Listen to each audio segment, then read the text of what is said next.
Good morning class. I am your Hindi teacher Savita Maurya. Today I am going to start our new lesson part 1 देश हमारा जो कि एक कविता है। इस कविता में हमारे देश के प्राकृतिक सौंदर्य का वर्णन है। कवि अपने देश को दुनिया के सभी देशों से अधिक सुंदर मानता है। प्रकृति की हमारे देश पर विशेष कृपा दृष्टि है, जिसके कारण देवताओं का नंदन वन भी उसके सामने फीका है। कविता के अंत में कवि राष्ट्रीय एकता की ओर संकेत करते हुए सभी देशवासियों से एक साथ मिलकर रहने का आग्रह करता है। बच्चों, इस कविता में कवि जो है हमारे देश को सबसे सुंदर मानता है और बताते हैं कि हमको कैसे राष्ट्रीय एकता का उन्होंने इस कविता में संदेश दिया है। तो चलिए बच्चों, हम इस कविता को पढ़ते हैं और हम समझते हैं। सबसे सुंदर सबसे प्यारा देश हमारा, ऊंचा पर्वत राज हिमालय, पहने हिम का ताज हिमालय, कंचन नदियां दूध की धारा देश हमारा। सबसे सुंदर सबसे प्यारा देश हमारे, यानी कि कवि इन पंक्तियों में बताना चाह रहा है कि जो हमारा देश है वो क्या है, सबसे सुंदर है और सबसे अनोखा, अलग और बहुत ही प्यारा है। क्या हमारा देश दुनिया में सबसे सुंदर और सबसे अलग और अनोखा है। ऊंचा पर्वत राज हिमालय, यानी हमारे देश में क्या है, ऊंचा पर्वत, यानी कि जो हिमालय पर्वत है वो सबसे ऊंचा है। बता रहे हैं कि हमारे देश में क्या है, पर्वत राज, यानी कि हिमालय को पर्वतों का राजा कहा गया है, तो इसीलिए इसमें बोल रहे पर्वत राज, यानी कि हिमालय है वो सबसे क्या है, ऊंचा है। हमारे देश में सबसे ऊंचा पर्वत हिमालय है। पहने हिम का ताज हिमालय, और जो हिमालय पर्वत है वो किसका ताज पहने हुए हैं, हिम का मतलब होता है बर्फ, यानी कि बर्फ का ताज पहने हुए हैं। आपने देखा होगा कि जो पर्वत उस पे बर्फ पड़ती है तो ऐसा लगता है कि वो ताज पहने, उसकी चोटी ऐसे होती है, तो उस चोटी पे जब बर्फ पड़ती है तो वो देखने में ऐसा लगता है जैसे कि वो मुकुट, यानी कि ताज, यानी कि मुकुट पहने हुए हैं अपने सर पे। तो कवि बता रहे हैं कि हमारे देश में क्या है, पर्वत हिमालय जो कि सबसे ऊंचा है और वो क्या पहने हुए हैं, बर्फ का मुकुट पहने हुए है। कंचन नदियां दूध की धारा देश हमारा। कंचन का मतलब होता है बच्चों सोना, यानी कि जो हमारी जो नदियां हैं वो उनकी जो धारा कैसी है, दूध की धारा है। कंचन नदियां दूध की धारा, यानी नदियों को सोने के बताया गया कि वो सोने की तरह है। जब उस पर सूरज की रोशनी पड़ती है तो वो क्या दिखती है, सोने की तरह बहती हुई दिखाई पड़ती है। इसलिए कवि ने नदियों को जो बोला है कंचन नदियां, यानी कि सोने की तरह नदियां हमारी दिखाई पड़ती है। जब उस पे क्या पड़ती है, सूरज की रोशनी पड़ती है उनकी लहरों पे, तो वो ऐसे दूर से देखने में ऐसा लगता है वो सोने की नदियां बह रही हैं। और उनकी धारा कैसी है, दूध की धारा, और जब उनकी धारा बहती है वो सफेद दूध की तरह दिखाई देती है। तो हमारे देश में कैसी नदियां बहती हैं, दूध की धारा, यानी कि कंचन यानी सोने की तरह नदियां बहती है और उनकी जो धारा वो हमको दूध की धारा की तरह दिखाई पड़ती है। कैसा है ये हमारे देश में है, यानी कि हमारा देश इस तरीके से कवि बता रहा है कि हमारे देश में ये सारी चीजें हैं। हमारे देश में हिमालय पर्वत है और हमारे देश में क्या है, सोने की नदियां हैं जो जिनकी धारा कैसी दिखाई देती है, दूध की धारा की तरह दिखाई पड़ती है। तो बच्चों, इन पंक्तियों में कवि ने इनका ही वर्णन किया है।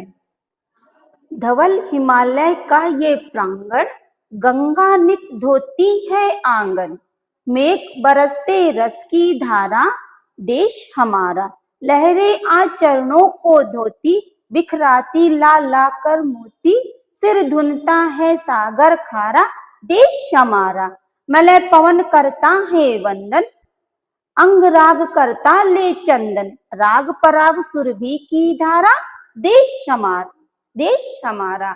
इन पंक्तियों में कवि बताना चाह रहे हैं कि धवल हिमालय का ये प्रांगण, धवल हिमालय मतलब होता है, धवल का मतलब होता है सफेद, प्रांगण का मतलब होता है आंगन। धवल हिमालय का ये प्रांगण, यानी कि जो हिमालय पर्वत है, जो हिमालय का जो आंगन है वो कैसा है, वो सफेद है। हिमालय का जो आंगन है वो कैसा है, वो सफेद है। गंगा नित धोती है आंगन, और जिसके आंगन को कौन धोता है, गंगा नित यानी कि रोज उस आंगन को धोती है। मेघ बरसते रस की धारा देश हमारा, और मेघ ऐसे बरसते हैं जैसे कि रस की धारा बरस रही है। ऐसा हमारा देश है। ऐसा कैसा देश है हमारा, जैसे कि लग रहा है कि हमारे देश में जो मेघ यानी कि जो बादल बरसते हैं वो ऐसे लगते हैं जैसे रस की धारा बह रही है। यानी कि जब पानी बरसता है तो किसानों के लिए बहुत अच्छा होता है, और जो सूखी भूमि होती है वो भी तृप्त हो जाती है, उसकी जो सोंधी सोंधी महक होती है वो भी बहुत अच्छी लगती है। इसीलिए कवि बता रहा है जो मेघ यानी कि जब बादल बरसते हैं उसकी धारा, तो वो कैसे, उसकी जो धारा होती है वो कैसे लगती है, रस की धारा, यानी कि सबको बहुत पसंद आती है। इसीलिए यहाँ पे रस की धारा का प्रयोग किया गया है।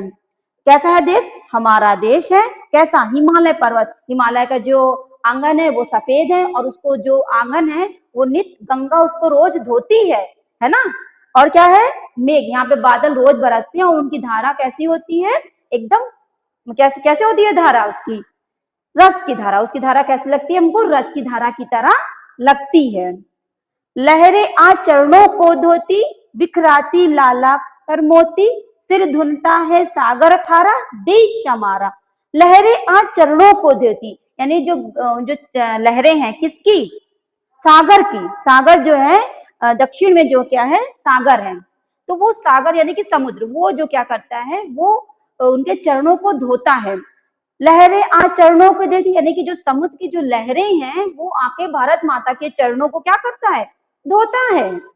बिखराती लाल लाल कर मोती, और जो समुद्र के अंदर जो अनेक तरह के मोती होते हैं वो जब लहरें आती हैं दूर तक, वो उनको क्या करती है, फैला के चली जाती हैं। तो वो क्या कह रहा है कभी कि बिखराती लाल लाल कर, यानी मोतियों को लाकर बिखेर देती हैं वो लहरें।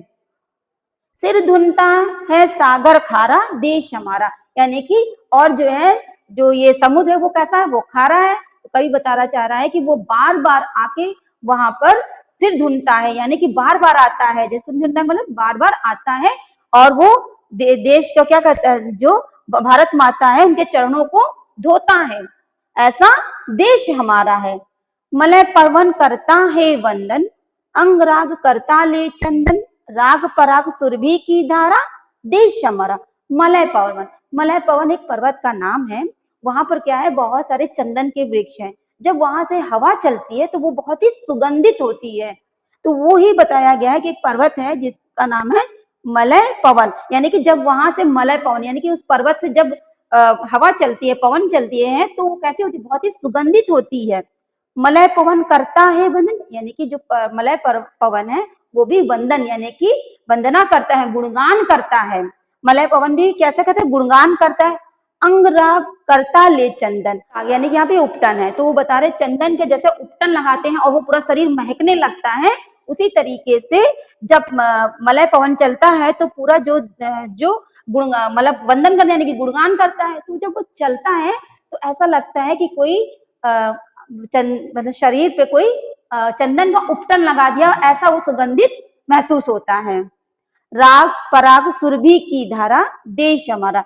राग यानी कि प्रेम, पराग यानी कि रस, सुरभि यानी कि सुगंधित, इन सब की जो धारा है वो हमारे देश में बहती है, यानी कि प्रेम की, सद्भावना की, भाईचारे की, मेल मिलाप की, इन सब की जो है धारा हमारे देश में बहती है। तो इन पंक्तियों में कवि ने इनके बारे में बताया है। कलियां हैं मुस्कान लुटाती, गलियों में मधुघट लुढ़काती, बेसुध से भंवरों की धारा, देश हमारा। कलियां हैं मुस्कान लुटाती, यानी कि जो फूल हैं वो पहले कली होते हैं और जब वो खिलते हैं तो ऐसा लगता है कि कोई मुस्कान बिखेर रहा है। तो पंक्तियों में बताना चाह रहे हैं कवि कि जब हमारे देश में कलियां खिलती हैं तो वो ऐसा लगता है जैसे कि वो मुस्कान लुटा रही हैं। गलियों में मधुघट, यानी कि और गलियों में क्या है, मधु, यानी कि जो शहद है वो हमारे गलियों में लुढ़कती रहती हैं।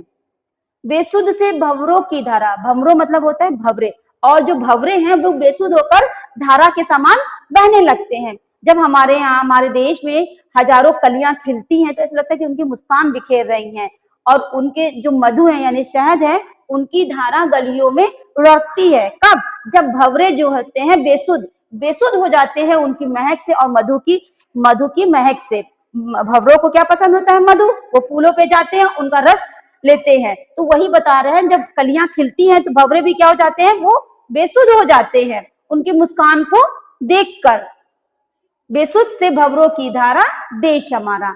हमारा देश कैसा है, ऐसा ही है। हमारे देश में विभिन्न प्रकार के कलियां फूल खिलते हैं, जिससे हमारे जो भंवरे होते हैं वो बेसुध होके घूमते हैं।